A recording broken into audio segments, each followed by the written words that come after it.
I'm just marveling at how Ernest Holmes took the science of mind from the 1918 first edition of his book, Creative Mind, through Creative Mind and Success, and then he came out with the original textbook in 1926.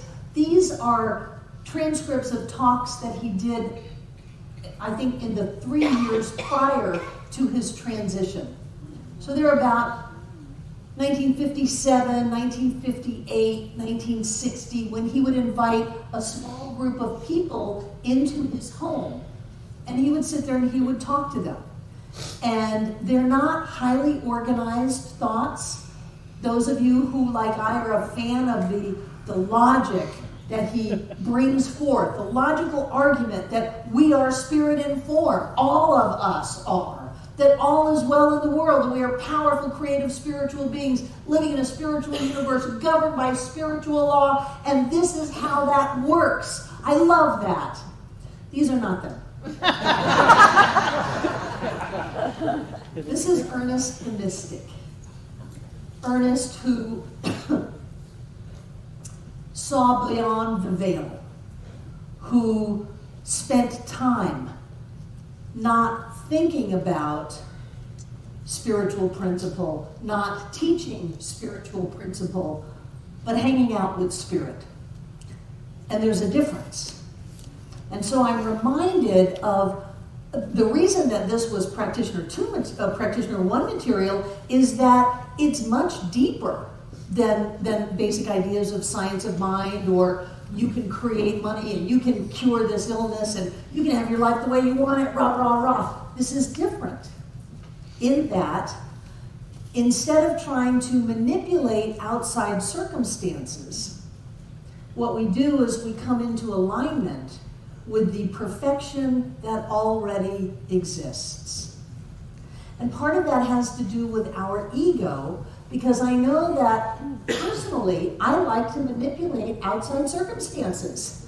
I'll sit there and go, wait a minute, I'm Barbara Waterhouse. I will have a parking space at the front of Sam's. I don't care if it's 4 o'clock on a Saturday afternoon. I know that well, thank you very much. And there I go, right where there used to be handicapped, and now I have them moved for me. Now it's just my parking space. I love to do that. But that's not the end-all, be-all of this teaching. That's baby steps. But those are baby steps in metaphysics, especially in science of mind. And so we go back to the original concept, which is oneness, which is not new. There have been people talking about oneness all along, as above, so below. Mind is matter in form, form is matter is mind in solution. There have been people who have been talking about this idea of oneness for thousands and thousands of years, that there's only one thing going on. But what in the world does that mean when I say there's only one? What does that mean to you? What does that mean to me? What does it mean when we take it as far as we can go? It means that there is not only a power and a presence that is each and every one of us. It means not only that the entire universe is created out of God's stuff, but it means that the entire, now take a deep breath because this is big. It means that the entirety of God is present at the point of you now. Well, you can't say that. I saw somebody, one of our ministers, just this morning, I was fooling around on YouTube while I was getting ready, say, well, we aren't all of God. Yes, we are. We must be all of God in order for us to be at all. For a unity to exist, it must exist in its totality at every point simultaneously. That means that all of God must exist at the point of you. You are not an individual God. Like Wallace Wattles said, we are all gods. No, we're not. We are a point of the divine. We are an individualization of spirit, and that's different. We are not, I'm a part of God, Margot's a part of God, someone else is a part of God. No, that's not the way it is, because then we've moved from oneness into two-ness. My part and your part, they're separate.